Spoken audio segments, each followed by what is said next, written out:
Je vais vous demander aux uns et aux autres de dire, au fond, qu'est-ce que vous retenez comme levier principal ou comme obstacle principal.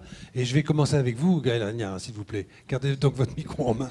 Puisque... Je pensais avoir répondu. Non, en fait. pas oui, mais non, parce que on va faire un tour de table et je commence par vous. Et comme vous avez le sens de la synthèse de tous les conseillers de ministres et a fortiori de Premier ministre, vous allez nous faire ça comme vous nous l'avez fait jusqu'ici de façon très brillante. Qu'est-ce que vous avez entendu comme possibilité de levier ou comme possibilité d'obstacle ici, au cours de cette table ronde, hein, de toutes les expériences que vous avez entendues et dont vous avez entendu parler?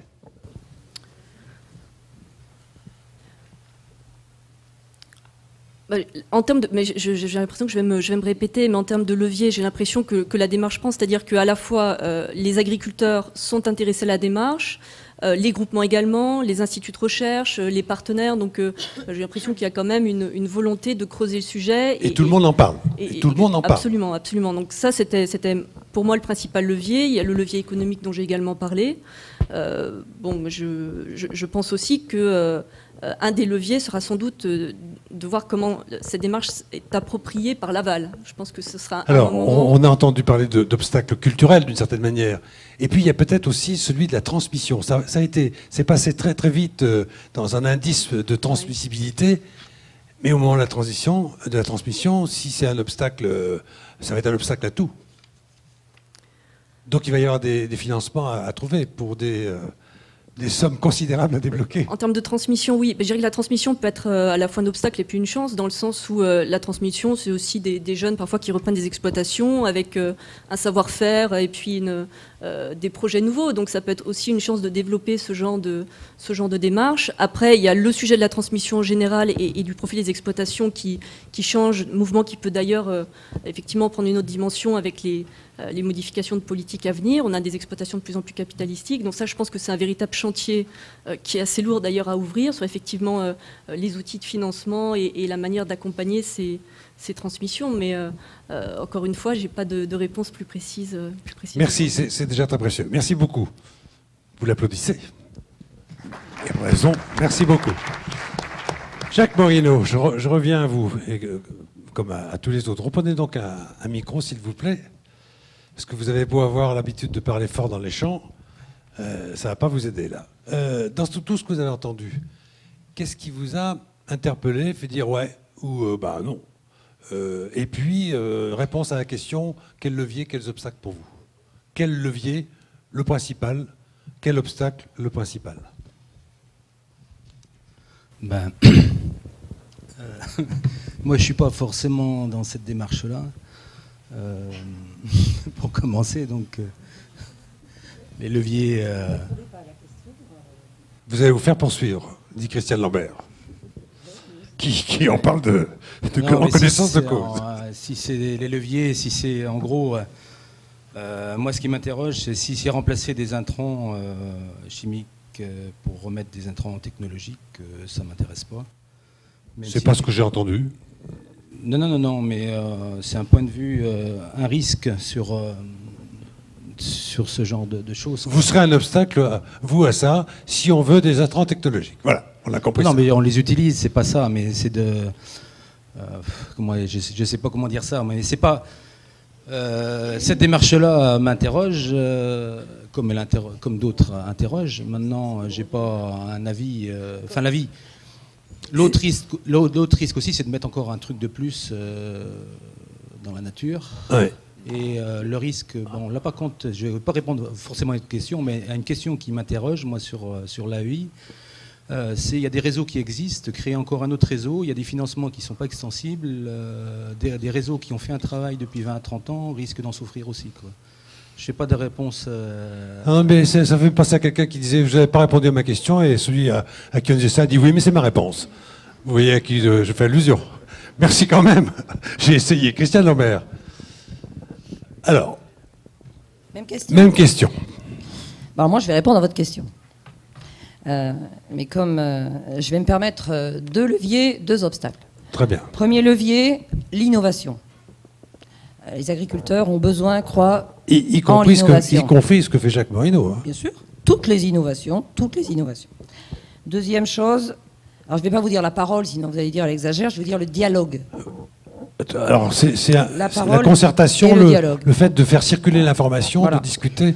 Et comme a dit Michel Griffon hier, l'AEI est l'enfant du dialogue. Et Michel Griffon est the right mind in the right place Et in le the père du right dialogue. time. C'est-à-dire l'homme qu'il nous faut au moment où il le faut, là où il le faut.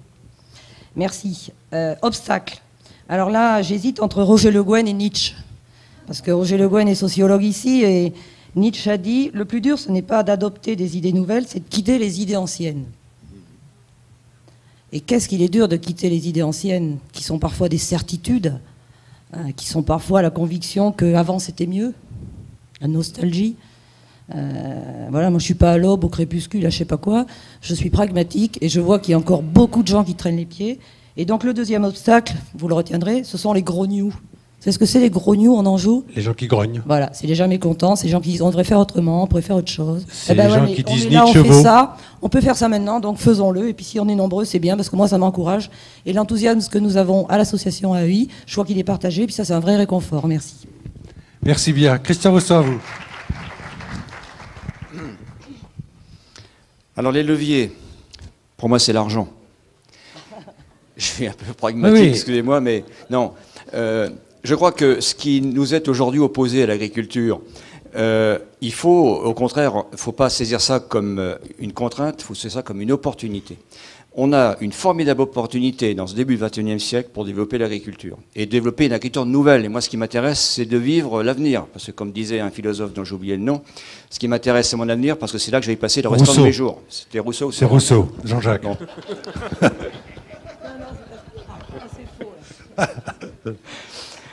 Alors, nous allons développer autour d'une agriculture, vous l'appelez écologiquement intensif si vous voulez, parce que c'est le site aujourd'hui, une agriculture qui n'est ni une agriculture biologique, ni une agriculture intensive au sens conventionnel, on va dire ça comme ça, qui va utiliser le plus grand nombre de facteurs de productivité naturelle et l'intelligence humaine pour faire sortir des aménités dont il faut trouver de nouveaux marchés.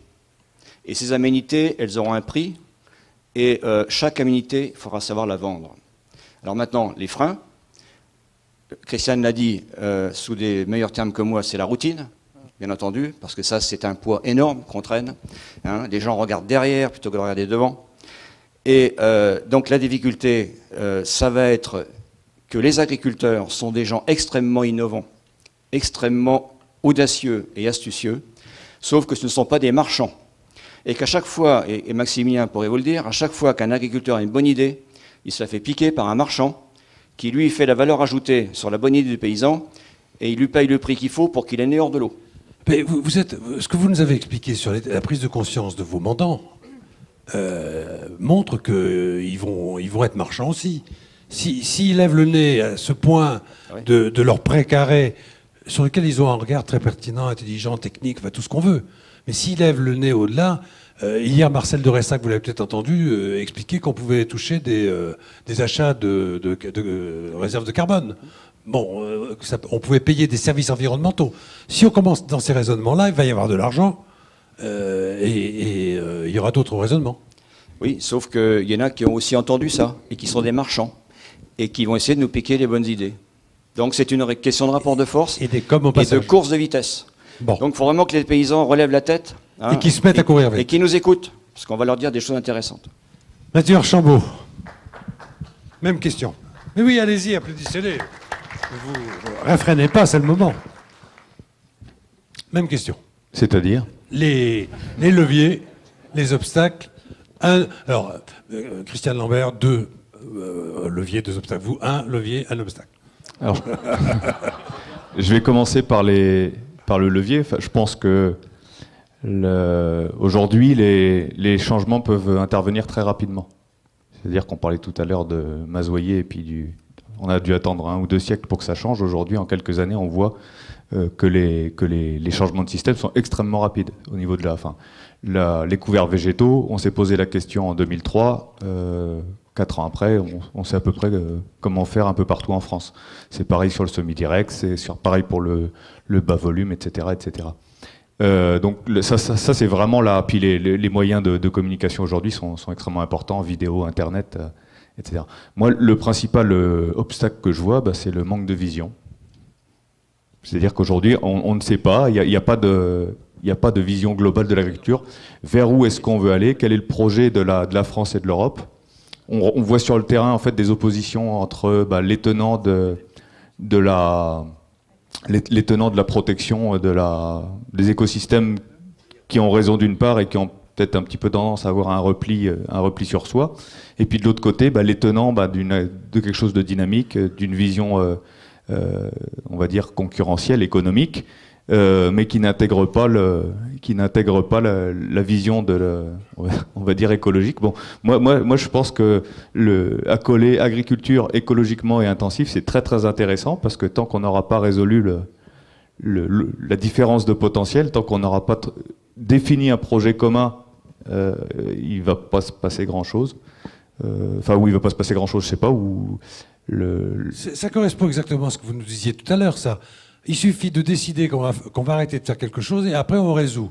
Là, on a décidé de faire quelque chose de contradictoire apparemment et on va le résoudre. C'est ça que vous êtes en train de dire ? Je ne sais pas si c'est solvable. C'est la même méthode. C'est la même méthode. Oui, non, je dis juste qu'il y a il y a deux systèmes de pensée. On le voit bien avec Monsieur Moreno et puis le reste de la table ronde. Moi, j'aime bien avoir être le cul entre deux chaises. Voilà, donc c'est l'assise est plus large. Exactement, mais c'est plus dangereux. Et donc, moi, je me pose la question de quelle est la vision de la société, de l'Europe, quelle est sa vision agricole, et je n'en vois pas aujourd'hui. Il y a une demande dans tous les cas. Ah oui, ça c'est sûr. Oui, le constat, tout le monde l'a fait. Hein. Alors, vous allez voir, vous allez être surpris parce que vous allez peut-être avoir un autre son de cloche à l'instant. Même ceux qui sont très actifs et qui font plein de choses et qui font des expériences ont des remords. C'est formidable. Jacques Morino, il a un remords.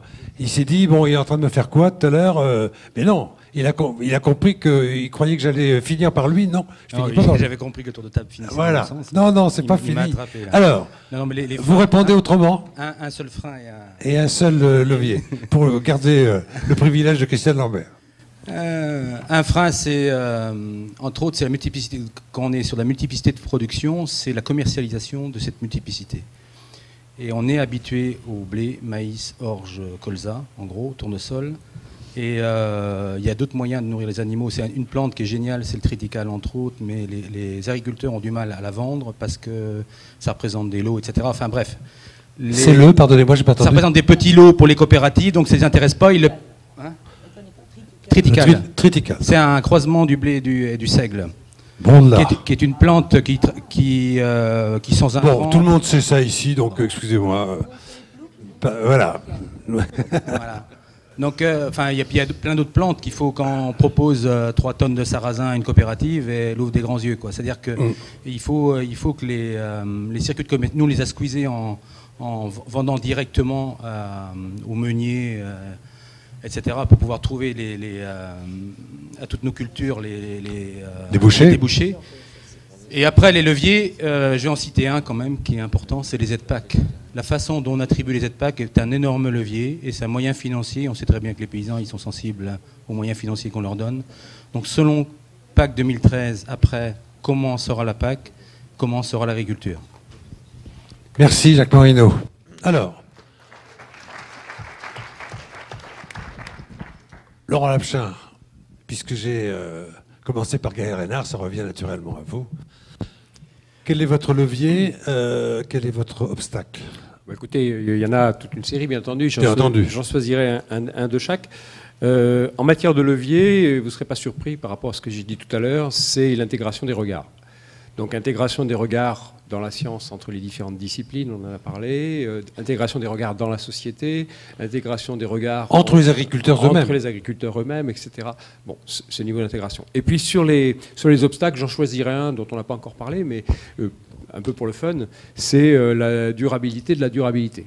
C'est-à-dire que... Voilà. On avait déjà de la complexité, mais là, vous en rajoutez un tout petit peu. J'en mets une couche parce que, en fait, je prendrai un exemple pour illustrer mon propos. Au moment du Grenelle. Au moment du Grenelle, tout le monde s'aimait. Bon, les prix agricoles étaient élevés, comme par hasard, à ce moment-là. Et puis, les prix agricoles sont descendus et on a commencé à moins s'aimer. Et donc, finalement, les priorités qui étaient, à un moment donné, qui émergeaient, ne sont pas forcément les mêmes ou ne rencontrent pas les mêmes difficultés qu'à un autre moment en fonction du contexte, quel qu'il soit.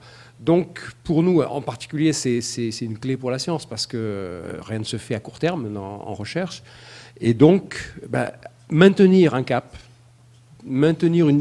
développer une vision, ne pas la figer, mais en tous les cas, avoir une continuité dans la pensée. Je reviens un peu à ce que vous disiez tout à l'heure, c'est finalement cette vision-là. Avoir ce que Michel et les gens qui travaillent dans la même lignée ont contribué à façonner, c'est au moins travailler sur un paradigme, une façon de voir les choses, et puis le creuser.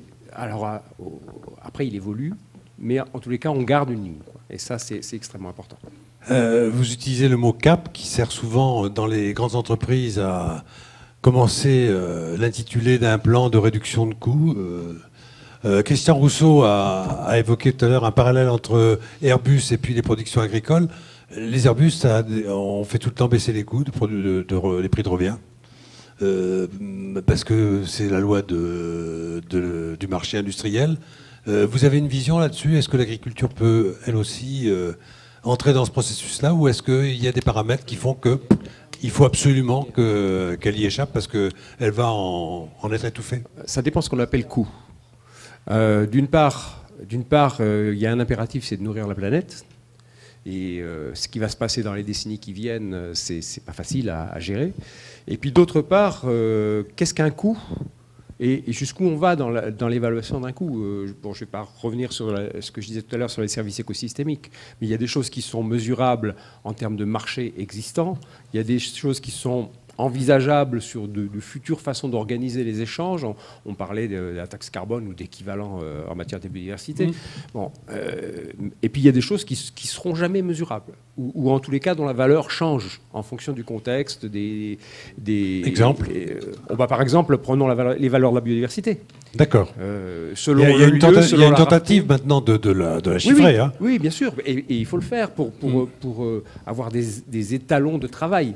Mais cela dit, il y a une part des valeurs, qui sont des valeurs des biens communs notamment, dont le chiffrage est utile, mais instable, imprécis et fluctuant. Mais nécessaire, de plus en plus nécessaire. C'est ce que vous expliquiez tout à l'heure et c'était très précis, ça. Tout à fait. Parfait. Voilà, on m'avait demandé de poser l'avion à 16h30, je le fais. Je voudrais que vous les applaudissiez tous, parce que si vous avez éprouvé autant de passion à les écouter comme moi, merci à vous. Mesdames, messieurs.